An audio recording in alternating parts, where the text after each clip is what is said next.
자, 오늘은 경착륙과 연착륙에 대해서 말씀드리겠습니다. 경착륙은 하드, 급하게 떨어지는 거 말하고, 연착륙은 긴 기간을 거쳐 서서히 떨어지는 것을 말합니다. 경착륙을 다른 말로 폭락, 급락, 연착륙을 다른 말로 장기 하향, 그렇게 표현하기도 합니다. 자, 예전에 말씀드렸던 이 버블 그래프에 있어서 여러분이 아셔야 될 것은, 어떠한 버블이 발생을 했을 때, 이 버블이 발생했을 때 결국 장기적으로는 어디에 수렴을 하느냐. 장기적으로는 당연히 물가와 연동되는 적정한 상승. 사실 부동산도 어느 정도는 적정히는 올라줘야 됩니다. 그래서 동네 가치가 희석되면서 적정히 올라줘야 되는데, 어느 기간에 이러한 버블이 형성됐을 때 장기적으로는 정상화에 되는 대로 수렴한다는 거죠. 자, 그럼 그래프를 좀 옮겨서 연착륙과 경착륙에 대해서 설명을 드리겠습니다. 보시죠. 어차피 정상화라고 하는 것은 이렇게 쭉 올라가게 돼요. 요게 정상화되는 그래프라고 칩시다. 조금 설명을 돕기 위해서 정상화 그래프를 조금만 이렇게 올려볼게요. 이게 정상적으로 가격이 올랐어야 시기별로 몇 년이든 몇 년, 10년이든 20년이든 그 기간 동안에 이렇게 올랐어야 될 부동산이었다고 칩시다. 경착륙의 경우에는 원래가 그렇게 빨리 떨어지면 여기까지 떨어져야 됩니다. 그죠? 원래 가격, 이게 정상적인 가격이라면. 그러나 이거를 쭉 끌어줘서 느리게 하게 되면은 어떻게 돼요? 여기까지 떨어질 수 있죠. 이 갭이 생기죠. 가격 차이에 갭이 생깁니다. 그래서 이걸 첫 번째 이 하락을 가르쳐서 경착륙, 이걸 가르쳐서 경착륙, 이걸 가르쳐서 연착륙이라고 표현합니다. 경착륙이 무서운 이유는, 경착륙인 경우에는 여기 보면은 이 적정 가격 아래로 떨어지는 이 구간, 이 좌절 붕괴, 이게 과매도라고 하는데요. 경착륙에서 많이 발생합니다. 급한 폭락일 때 사람들이 공포를 집어먹고 투매하게 돼서 심지어 원래 가격, 원래 있어야 될 이 가격에서 더 아래로 떨어지는 현상이 나타나기 때문에, 그래서 사실은 경착륙, 단기 폭락이 부동산에 있어서 무서운 거죠. 이건 사실 주식에서도 일부 나타나는 현상이긴 합니다. 그래서 사실은 정부에서 이런 급등이 있었을 때는 부동산은 장기 하향으로 이렇게 최대한 늦춰서 서서히 떨어지도록 정책을 유지해서 어느 시점 만나면, 여기서는 이러한 붕괴나 나타난다기보다는 어느 시점에서 다시 상승하게 되는 이런 그래프가 되게 됩니다. 그런데 이 차이는 뭐냐? 이 차이가 이게 될 수 있고 아닐 수 있는 그 차이는 뭐냐면은, 제가 중국 부동산은 반드시 경착륙의 위험이 있다고 말씀드렸는데, 이게 크면 클수록 경착륙 가능성이 더 커지는 겁니다. 당연한 얘기겠죠. 왜냐하면은 이게 많이 오를수록 하락이 시작했을 때 첫 하락폭이 크게 되면은 대출자들이 감당을 할 수가 없어요. 예를 들어 집까지 서서히 하락하게 되면 그나마 대출자들이 번 돈으로 대출도 갚아가면서 그렇게 할 수 있는데, 이렇게 갑자기 떨어지면 파산자가 급격히 증가하게 되고, 파산자가 급격히 증가하게 되면은 은행에 문제가 왜냐면 은행에서 돈을 많이 꿔줬기 때문에, 그래서 금융위기가 나타나는 겁니다. 그래서 제가 지금 문재인 정부의 부동산 정책을 아주 강하게 비판하는 이유는, 2017년에 대단히 좋은 기회가 있었습니다. 제가 볼 때 2017년 정도의 상승은 한 요 정도의 상승, 2012년도에 17년도의 상승 이 정도였다고 생각하는데, 제가 볼 때는 17년 이후에 이러한, 이거보다는 좀 낮을 수 있지만은 한 이 정도의 추가 상승 하락했기 때문에, 이렇게 되면 나중에 연착륙할 수 있는 기회를 날려버리고, 이렇게 되면 경착륙으로 가게 되는, 일부 지역은 경착륙으로 갈 수 있다는 겁니다. 특히 강남 지역 말이죠. 더군다나 이게 실거래가 허수매매나 허수거래 가격일 경우에는 개인들 이 가격에 많이 사게 되면 나중에 반드시 대출에 문제가 생기겠죠. 게다가 보십시오. 이게 부동산이 안 잡히니까 이제 어떻게 돼요? 점점 더 큰 센 대책을 내야 되죠.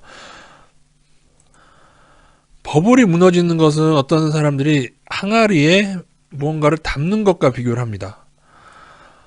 어느 순간까지 넘치질 않아요. 꽤 많이 넘치지 않아요. 어느 순간 넘치기 시작했을 때, 혹은 풍선과도 같이, 풍선도 불다가 어느 순간이 되면은 터지거나 항아리가 깨지거나 흘러 넘치거나 하는 것이죠. 지금 풍선을 더 크게 불게 허용을 했기 때문에 지금 나중에 뻥 하고 터지지 않는가, 일부 지역에 한해서. 결국 이 많은 가계대출을 누가 해결할 겁니다. 뭐 정부에서 그 돈을 다 메꿔주게요? 예? 가계대출 메꿔줄 돈을 돈으로 찍어내면은 원하는 똥값 될 텐데.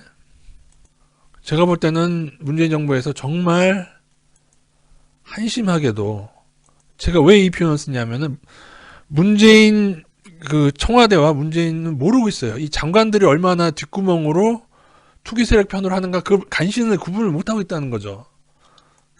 그리고 대단히 지방이나 그런 거에 대한 퍼퓰리즘이 있습니다. 어떤 표를 의식한다는 거예요. 지방에 그럼 일부 지역만 조정 지역을 그렇게 단계별로 이렇게 하면은 당연히 여기를 째면 딴 데가 또 폭등하는 거죠.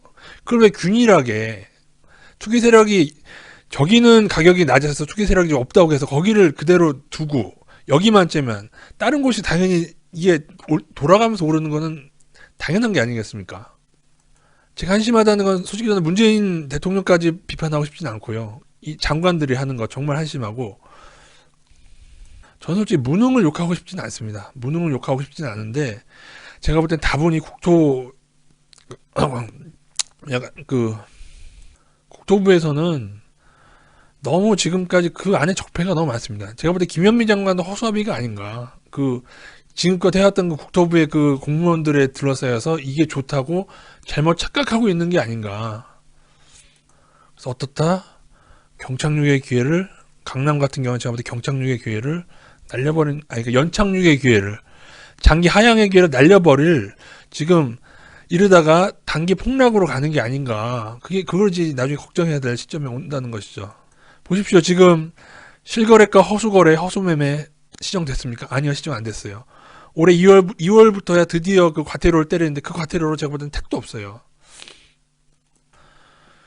그리고 많은 분들이 얘기하는 게, 그러면 이 고점은 언제 오느냐라는 얘기를 많이 해요. 근데 투기론 쪽에 있어서는, 자 보십시오. 예전에 금리를 인상했을 때 고점이라고 얘기하는 분이 많았죠. 금리 인상했을 때.